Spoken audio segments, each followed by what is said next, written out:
Uber লিফটের রক্তচোষা নীতি বন্ধের মাধ্যমে ড্রাইভারের ন্যায্য অধিকার প্রতিষ্ঠায় ২৬ ফেব্রুয়ারি বেলা ১২টা থেকে রাত ১২টা পর্যন্ত ধর্মঘটের সমর্থনে ১৭ ফেব্রুয়ারি সন্ধ্যায় নিউ ইয়র্ক ট্যাক্সি ওয়ার্কার্স অ্যালায়েন্সের পক্ষ থেকে এক সংবাদ সম্মেলনের আয়োজন করা হয়েছে। বিস্তারিত দেখুন ডেস্ক রিপোর্টে। জ্যাকসন হাইটসে মুনলাইট গ্রিলের মিলনায়তনে সংবাদ সম্মেলনের সূচনা বক্তব্য দেন এই সংস্থাটির অন্যতম সংগঠক টিপু সুলতান। তিনি জানান যে এটি হচ্ছে তাদের তৃতীয় ধর্মঘট। ধর্মঘটের সময় ড্রাইভারেরা প্যাসেঞ্জার নিয়ে লাগোয়ার্ডিয়া এয়ারপোর্টে যাবেন এবং ট্যাক্সি বন্ধ করে সমাবেশ করবেন। এয়ারপোর্ট থেকে কোনো প্যাসেঞ্জার তারা পরিবহন করবেন না। এর মধ্য দিয়ে শত সহস্র প্যাসেঞ্জারকেও উবার লিফটের নির্দয় আচরণের কথা জানানো হবে বলে সংবাদ সম্মেলনে উল্লেখ করা হয়। এ সময় ক্ষুব্ধ চিত্তে ড্রাইভাররা আরো উল্লেখ করেন, আমাদের রক্ত মাংস পানি করা শ্রমের অধিকার যাতে আদায় করতে না পারি সেজন্য উবার লিফটের মালিকেরা আদালতে গেছেন। এর চেয়ে বর্বরতা আর কি হতে পারে? সামগ্রিক পরিস্থিতির আলোকপাত এবং কঠোর পরিশ্রমী ড্রাইভারের সাথে কসাইয়ের মতো আচরণ প্রসঙ্গে নিউ ইয়র্ক ট্যাক্সি ওয়ার্কার্স অ্যালায়েন্সের প্রতিষ্ঠাতা ও সিইও ভৈরবী দেশাই বলেন, নিউ ইয়র্ক সিটির উবার এবং লিফটে প্যাসেঞ্জার পরিবহনের ৫০ মিলিয়ন তথা ৫ কোটি ট্রিপের ওপর গভীর পর্যবেক্ষণের পর ইউনিভার্সিটি অফ ক্যালিফোর্নিয়ার বিশেষজ্ঞরা উল্লেখ করেছেন যে এই দুটি কোম্পানি ২০১৯ থেকে গত বছর পর্যন্ত প্যাসেঞ্জারের কাছ থেকে ভাড়া বাবদ ৫০% বেশি আদায় করেছে। একই সাথে উবার ও লিফট ড্রাইভারের কাছ থেকেও কমিশন বাবদ ৩০% বেশি অর্থ কেটে নিয়েছে। ভৈরবী উল্লেখ করেন, করোনার লকডাউন শুরুর মাসেও অর্থাৎ ২০২০ সালের এপ্রিলে উবার ও লিফট ড্রাইভারের কাছ থেকে কমিশন বাবদ অনেক বেশি নিয়েছে। অথচ সেটি ছিল ভয়ঙ্কর একটি পরিস্থিতি, যে সময়ে জীবনের ঝুঁকি নিয়ে অত্যাবশ্যকীয় কাজে নিয়োজিতরা যাতায়াত করেন উবার লিফট ব্যবহার করে। বলার অপেক্ষা রাখে না, করোনা ভাইরাসের সংক্রমণ ঠেকাতে প্যাসেঞ্জারের সাথে ড্রাইভারের মধ্যে পার্টিশনের জন্য উবার কোনো সহযোগিতা করেনি। ভৈরবী জানান, ড্রাইভারের নিজের অর্থে সেই পার্টিশন তৈরি করা হয়। উল্লেখ্য, নিউ ইয়র্কে করোনায় আক্রান্ত হয়ে প্রথম যার মৃত্যু হয় তিনি ছিলেন ট্যাক্সি ড্রাইভার। জেএফকে এয়ারপোর্ট থেকে একজন ডাক্তারকে নিয়ে ওয়েস্টচেস্টার কাউন্টিতে নামিয়ে দেওয়ার পরই ওই ড্রাইভার আক্রান্ত হয়েছিলেন। ভৈরবী উল্লেখ করেন, করোনায় আক্রান্তদের মধ্যে পেশাগতভাবে সবচেয়ে বেশি ছিলেন আমাদের ড্রাইভার। এতদ সত্ত্বেও ড্রাইভারের প্রতি ন্যূনতম সহানুভূতি দেখায় না এ দুটি কোম্পানি এবং দিন যত বাড়ছে উবার লিফটের নির্দয় আচরণের পরিধিও প্রসারিত হচ্ছে। অথচ জীবনের ঝুঁকি নিয়ে প্যাসেঞ্জার পরিবহন করছেন ড্রাইভারেরা। ট্যাক্সিও নিজের জ্বালানি টোল খরচও বহন করতে হচ্ছে। ইন্স্যুরেন্সের অর্থ পরিশোধ করা সহ দুর্ঘটনায় পতিত হলে তার পুরো দায়ও বহন করতে হয় ড্রাইভারকেই। সংস্থাটির অন্যতম সদস্য উবার ড্রাইভার নুসরাত জাহান ক্ষুব্ধ চিত্তে বলেন, শুধুমাত্র অ্যাপস ব্যবহারের জন্য উবার এবং লিফট ড্রাইভারদের পেটে লাঠি দিয়ে উপার্জিত অর্থের ৩০% মতো নিচ্ছে। এর ফলে একজন প্যাসেঞ্জার যখন গন্তব্যে পৌঁছার পর $100 অধিক বিল দেখেন, তখন তিনি ড্রাইভারকে টিপস দেওয়ার ব্যাপারটি অসহনীয় যন্ত্রণা ভাবেন, অর্থাৎ ড্রাইভার টিপস থেকে বঞ্চিত হন। নুসরাত উল্লেখ করেন, এই অবস্থায় আমরা রাজপথে নেমেছি উবার ও লিফটের ডাকাতি বন্ধের অভিপ্রায় এবং ড্রাইভারের ন্যায্য হিস্সা আদায়ের জন্য। উল্লেখ্য, কৃত্রিম উপায়ে মেডিলিয়নের মূল্য বাড়ানোর পর অনেক ক্যাবি ঋণের কিস্তি পরিশোধে সক্ষম না হওয়ায় বড় ধরনের সংকটে নিপতিত হয়েছিলেন। কয়েক বছরে দেনার দায়ে জর্জরিত 10 ক্যাবি আত্মহত্যা করেছেন। এরপর নিউ ইয়র্ক ট্যাক্সি ওয়ার্কার্স অ্যালায়েন্সের নেতৃত্বে লাগাতার আন্দোলন শুরু হয়েছিল।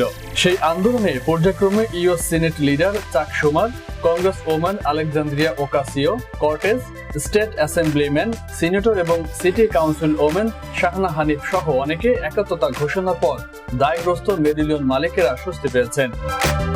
উবার লিফটের অমানবিক আচরণের বিরুদ্ধেও সর্বমহলের সমর্থন পাবো বলে আশা করছেন নুসরাত সহ সকলে। এ প্রসঙ্গে ট্যাক্সি অ্যালায়েন্সের অন্যতম সংগঠক টিপু সুলতান আরো বলেন, নিউ ইয়র্কের 1.5 লাখ ড্রাইভারই শুধু নন, সারা আমেরিকা ও গোটা বিশ্বের লাখ লাখ উবার লিফট ড্রাইভারের একই অবস্থা। সকলে যুক্ত রয়েছেন এই আন্দোলনে। বিশ্বের রাজধানী হিসেবে আমাদের দিকে সকলে চেয়ে আছেন।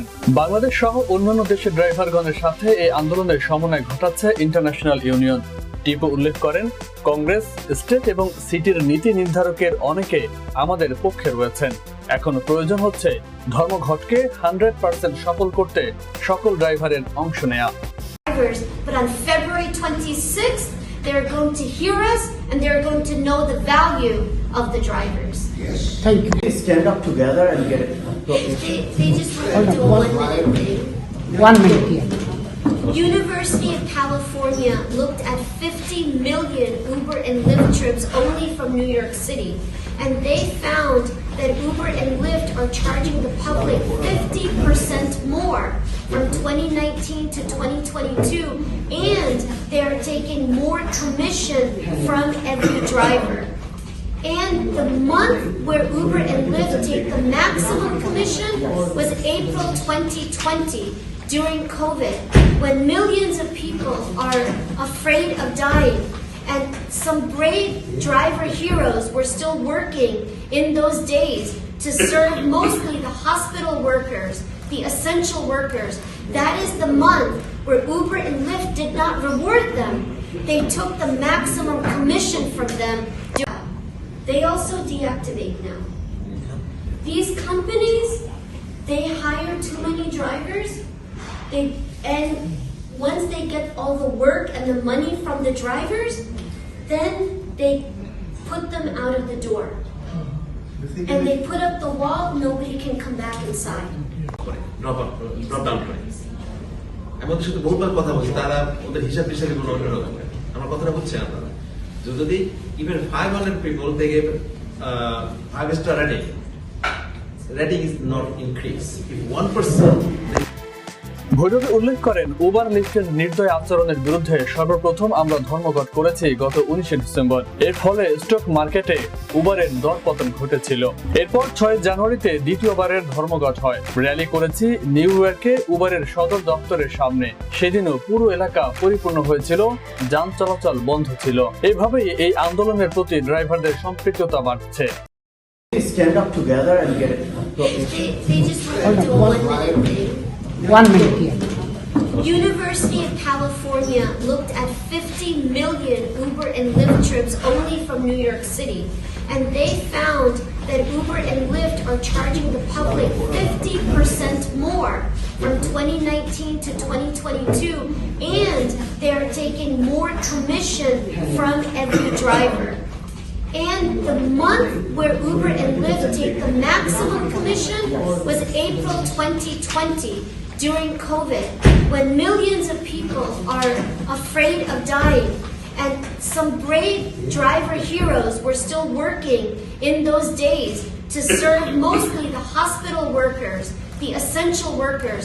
That is the month where Uber and Lyft did not reward them. They took the maximum commission from them. এক্ষেত্রে সবচেয়ে বেশি অবদান হচ্ছে মিডিয়ার। ড্রাইভারদের দুর্দশার কাহিনী বিস্তারিতভাবে প্রকাশ ও প্রচারণা পাওয়ায় সংগঠিত হচ্ছে আন্দোলন। লস্কর মইজু বলেন, শত শত প্যাসেঞ্জার অ্যাপসে হাই ফাইভ দিয়েও কোনো কিছু দেখি না আমাদের পক্ষে। অথচ একজন যদি অপছন্দ করেন বা খুশি হতে পারেনি বলে মন্তব্য করেন, তখনই নোটিশ ইস্যু করা হয় ড্রাইভারের বিরুদ্ধে। এটি প্রতিটি ড্রাইভারের অভিজ্ঞতা। সংবাদ সম্মেলনে কথা বলেন নেপালি, পাকিস্তানি, শিখ, তিব্বতিয়ানরাও। অর্থাৎ এই সিটির সমগ্র অভিবাসী সমাজ সম্পৃক্ত হচ্ছে ড্রাইভারদের অধিকার সংহত করার এই আন্দোলনে। দাবির মধ্যে রয়েছে উবার লিফট কর্তৃক চুরি করে নেওয়া সমুদায় অর্থ ড্রাইভারকে ফিরিয়ে দেয়া, অন্যায়ভাবে ড্রাইভারকে নিষ্ক্রিয় করা, ডিঅ্যাক্টিভেশনের প্রক্রিয়া থেকে বিরত হওয়া, ভাড়া বাবদ আয় হওয়া 85% ড্রাইভারকে দেয়া, সিটির বাইরে পরিবহনের ভাড়া দ্বিগুণ করা ইত্যাদি। সংবাদ সম্মেলনে আরো ছিলেন গাজী ব্রয়েল স্ট্রাসোটা, আজিজুল হক, সোনম শেরপা, মোহন সিং, জাভেদ তারিক, বিজু হায়দার প্রমুখ।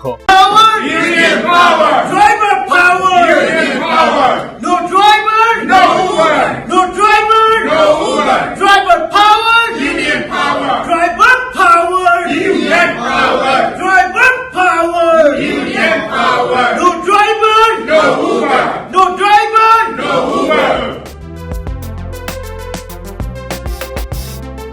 ফয়সাল মাহমুদ, বিশ্ব বাংলা 24 নিউজ ডেস্ক।